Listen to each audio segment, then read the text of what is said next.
নমস্কার বন্ধুরা, বান্টি রান্নাঘরে আবারও আরেক নতুন একটা রেসিপি নিয়ে আপনাদের সামনে হাজির হয়ে গেছি আমি।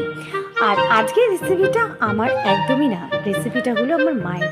ছোট থেকে মায়ের হাতে যতবার এই রেসিপিটা খেয়েছি ততবার খাওয়ার ইচ্ছা আরও বেড়ে গেছে। আর প্রতিবারই এখন যেহেতু বড় হয়ে গেছি, বিয়ে হয়ে গেছে, তো মায়ের কাছে গিয়ে বলি, মা ওই রেসিপিটা একবার করে খাইয়ে তো। মা মাঝে মাঝেই কিন্তু এই রেসিপিটা ঘরে করে থাকে, তবে আমার খুব একটা করে হয়ে ওঠে না। তবে আজকে আমি আপনাদের সঙ্গে শেয়ার করার জন্য রেসিপিটা করলাম। মায়ের হাতের টেস্ট যেন অসাধারণ। চলুন আজকে আমি আপনাদের সঙ্গে রেসিপিটা শেয়ার করি। আর কি কী লাগছে রেসিপিটা নিয়ে নেব। কটা সিমলা মির্চ, পরিমাণটা আপনারা আপনাদের মতো নেবেন। আমি দুটো সিমলা মির্চ নিয়ে নিয়েছি একটা মিডিয়াম সাইজের বেগুন, তার সঙ্গে নিয়ে নিয়েছি পেঁয়াজ। এই হয়েছে ইনগ্রিডিয়েন্ট। আর কটা টমেটো, পরিমাণটা আপনারা আপনাদের মতো নেবেন। আমি 2 থেকে 3টে টমেটো নিয়ে নিয়েছি। আর এইভাবেই কিন্তু এবারে কাটিংটা করি। সিমলা মির্চগুলো কিন্তু এই রেসিপি সাধারণত কিন্তু আমাদের ঘরে খুব একটা হয়ে ওঠে না, কোথাওই আমি কিন্তু এই রেসিপিটা খাইনি, না কোনো রেস্টুরেন্টে খেয়েছি, না খেয়েছি কারোর বাড়িতে। শুধুমাত্র মায়ের হাতের এই রেসিপিটা অসাধারণ লাগে, যতবার খাই ওই যে বললাম খাওয়ার ইচ্ছেটা আরও বেড়ে যায়। আর খুবই ইউনিক একটা রেসিপি, যেটা সাধারণত আজ পর্যন্ত অনেকেই আপনারা জানেন না, কিন্তু এটা করলে যে এত ভালো লাগে তা বলে বোঝানো যাবে না। আর তার জন্য কিন্তু সিমলা মির্চ বা ক্যাপসিকামের এত সুন্দর রেসিপিও একটা আছে, এত সহজ পদ্ধতিতে।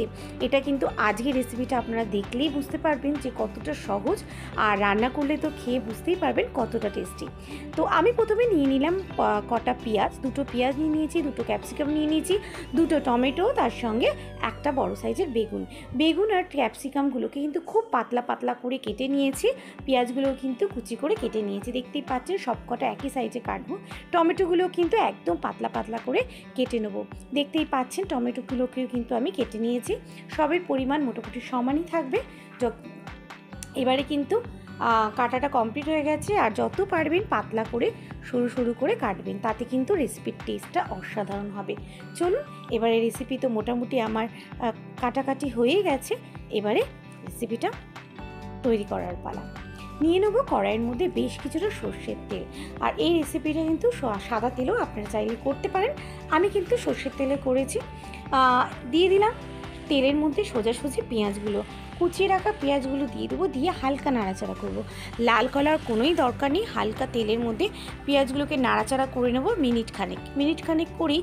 এর মধ্যে কিন্তু দিয়ে দেবো আমি কেটে রাখা ক্যাপসিকামগুলোকে। আর সব কটার কিন্তু দেখতেই পাচ্ছেন সমান করে কেটে নিয়েছি। ক্যাপসিকাম যেহেতু হতে একটু সময় লাগে, তো সে কারণে ক্যাপসিকামটাকেও কিন্তু আমি দিয়ে ভালো করে নাড়াচাড়া করব, যতক্ষণ না ক্যাপসিকামটা একটুখানি নরম হয়ে আসছে। আর এবার এটাকে নাড়াচাড়া করে এর মধ্যে কিন্তু 20 মিনিট পাঁচেকের মতো ক্যাপসিকামটা আমি নাড়াচাড়া করব। তারপরে কিন্তু দিয়ে দিলাম সরু সরু করে কাটা। আগেই বলেছি যত পারবেন সরু সরু পাতলা পাতলা করে কাটবেন, তাতে করে কিন্তু রেসিপিটার টেস্ট অসাধারণ লাগবে।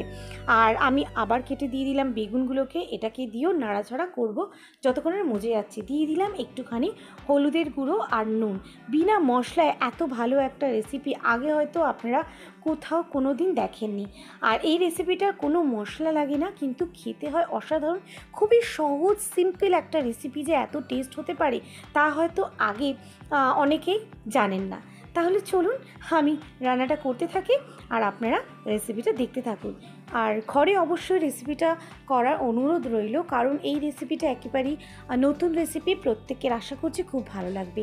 যেহেতু গরম পড়ে গেছে আর সিমলা মির্চ কিন্তু বাজার ছেয়ে গেছে, অনেকেই কিন্তু সিমলা মির্চের অনেক রেসিপি জানেন না যে সিমলা মির্চ দিয়ে কী করবো, আবার অনেকে সিমলা মির্চে কীভাবে রান্না করতে হয় সেটাও জানেন না। যারা জানেন না তাদের জন্য বলছি।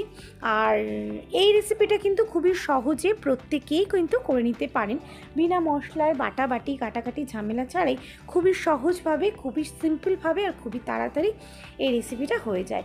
এবারে কিন্তু আমি হলুদ দিয়ে ভালো করে নাড়াচাড়া করব। দিয়ে দেবো অল্প কিছুটা স্বাদ মতো নুন দিয়েও কিন্তু এটাকে আমি নাড়াচাড়া করে নেব।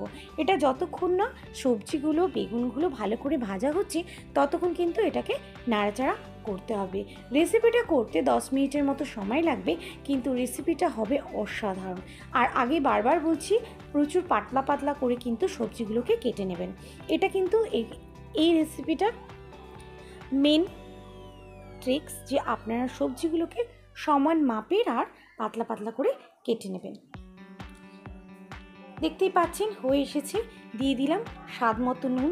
টমেটোটাকে কিন্তু কিছুটা 50% শিমলা মির্চ আর বেগুনটা কিন্তু ভাজার পরে কিন্তু এর মধ্যে অ্যাড করলাম টমেটো। যেহেতু টমেটো সেদ্ধ হতে বেশিক্ষণ সময় লাগে না, টমেটো দেওয়ার পরেই কিন্তু আমি এর মধ্যে নুনটা অ্যাড করেছি, যাতে করে টমেটোটা মেল্ট হয়ে যায়। আর এটা কিন্তু ঘাটবো না, জিনিসটা গোটাই থাকবে, শুধু নাড়াচাড়া করে এটাকে ভাজবো। মাঝে মাঝে আমি মিনিট কয়েকের মতো এটাকে চাপা দিয়ে নিচ্ছি, চাপা দিয়ে রান্না করছি। আর এটাতে কিন্তু তেলটা একটু বেশি দিতে হয়, তাতে কিন্তু এর টেস্টটা বেশ ভালো লাগে। আর মাঝে মাঝে চাপা দিয়ে নাড়াচাড়া করে নেব। মোটামুটি কিন্তু রেসিপিটা আমার হয়ে এসেছে। দিয়ে দিলাম অল্প একটু চটপটার জন্য একটুখানি গুঁড়ো লঙ্কা দিয়ে হাফ চামচেরও হাফ আমি গুঁড়ো লঙ্কা এতে অ্যাড করলাম। এবার এটাকে নাড়াচাড়া করব। আর খুবই টেস্টি লাগে। আপনারা চাইলে কিন্তু এইভাবে এই রেসিপিটা ঘরে করতে পারেন। আর রেসিপিটা আপনারা ভাতের সঙ্গে, রুটি বা পরোটার সঙ্গে, যার সঙ্গে করুন, সকালে ব্রেকফাস্টে বা রাত্রিরে ডিনারে আর দুপুরে ভাতের সঙ্গে কিন্তু অসাধারণ লাগে। রেসিপিটা ঘরে ট্রাই করার অনুরোধ রইল। আর রেসিপিটা ভালো লাগলে অবশ্যই একটা লাইক করবেন, আর বন্ধুদের সঙ্গে বেশি বেশি করে রেসিপিটা ছড়িয়ে দেবেন, কারণ যাতে যারা সিমলা মির্চের রেসিপি জানেন না যে এত সুন্দর সিমলা মির্চের হয়, তারাদেরও প্রত্যেকের উপকারে লাগে। আর আজকের রেসিপিটা আমার মায়ের তরফ থেকে আপনাদের সকলের সামনে আমি প্রেজেন্ট করলাম। কেমন লাগছে অবশ্যই জানাবেন। আর রেসিপি সংক্রান্ত কোনো রকম মন্তব্য থাকলে আমাকে অবশ্যই কমেন্টে লিখে জানাবেন। নতুন বন্ধুরা চ্যানেলটিকে একটু সাবস্ক্রাইব করে আমার পাশে থাকবেন। আর পুরনো বন্ধুরা অবশ্যই একটা লাইক করে দেবেন। আজকের মতো এতটাই। দেখা হচ্ছে নতুন আবারও একটা রেসিপি নিয়ে। সুস্থ থাকবেন, ভালো থাকবেন। আর আমার চেষ্টা ভালোর থেকে ভালো রেসিপি আপনাদের সকলের সামনে তুলে ধরা। আমি যতটা জানি ততটা আপনাদের সামনে তুলে ধরার চেষ্টা করি। আর যেটা খেয়ে আমার কোথাও ভালো লাগে সেটাও কিন্তু আমি আপনাদের সামনে তুলে ধরার চেষ্টা করি। যদি একটু উপকৃত হন, চ্যানেলটির পাশে থাকবেন, সুস্থ থাকবেন, ভালো থাকবেন। আর আমার কিন্তু রেসিপিটা এখানে কমপ্লিট হয়ে গেছে। এবারে কিন্তু পরিবেশন করাই যায়। দেখতেই পাচ্ছেন বেগুন, সিমলা মির্চ একেবারে প্রায় মাখা মাখা হয়ে এসছে।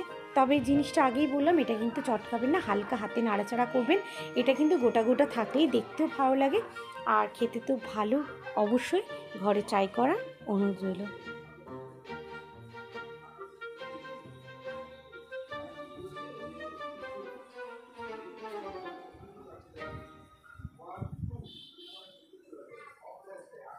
দেখতেই পাচ্ছেন তেল ছেড়ে দিয়েছে আর কতটা পরিমাণে কমে গেছে। জিনিস সব কটা কিন্তু মিশে গেছে ভালোভাবে। আর এবারে কিন্তু আমি তেল থেকে এবার এটাকে আলাদা করে নেব। আর এই রেসিপিটা কিন্তু দুপুরেও খুব ভালো লাগে। একই খেয়ে রান্নাবান্না যখন ভালো লাগে না, তেল ঝাল মশলা, তখন কিন্তু মুখরোচক হিসেবে এই রেসিপিটা পাতের ধারে থাকতেই পারে। চলুন পরিবেশন করে দিই রেসিপিটি। আর দেখে বুঝতেই পারছেন রেসিপিটা কতটা লোভনীয় হয়েছে, খেলে আরও ভালো লাগবে।